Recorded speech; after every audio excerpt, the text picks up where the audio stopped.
Yo, what up, par? Kamusta? Pasensya na kayo, hindi kami nakapag-upload ng mga contents namin, no? Dahil nanganak ang aming pag na si Wanda, no? Pakita ko sa inyo. Ayan. Ayan. Ayan siya. Napunasan ng kanyang mami dahil kapadadayin yung mga tuta, no?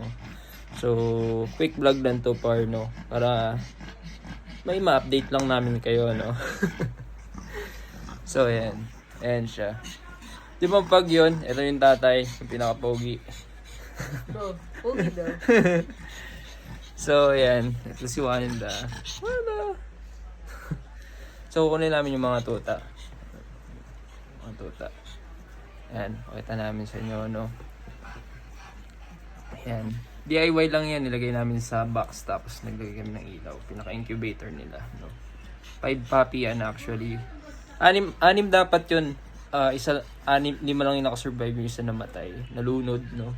Yun yung isa. Ano? Padumi. Black. Ayan. Sayang, 5. 6 sana.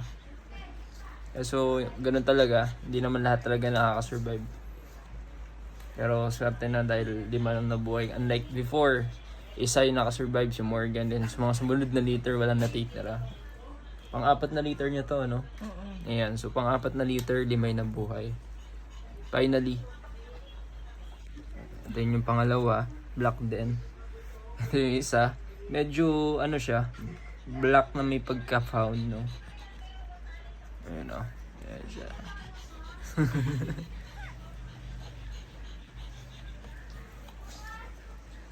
Ayan siya na ngayon. Hindi kami nakapag-upload dahil yan. Sarap ng tulog nila. Ayan yung isa. Time to feed na nila. Ang 4 yan. Hindi ako kasama ah. Hindi ako. Padedeen.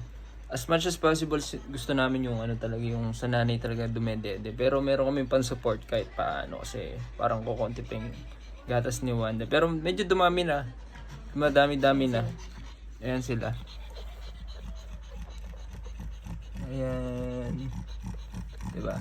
So, yun. Yun yung reason bakit di kami nakapag-upload, no? Kasi focus kami sa mga apo namin. Apong. Mga apong.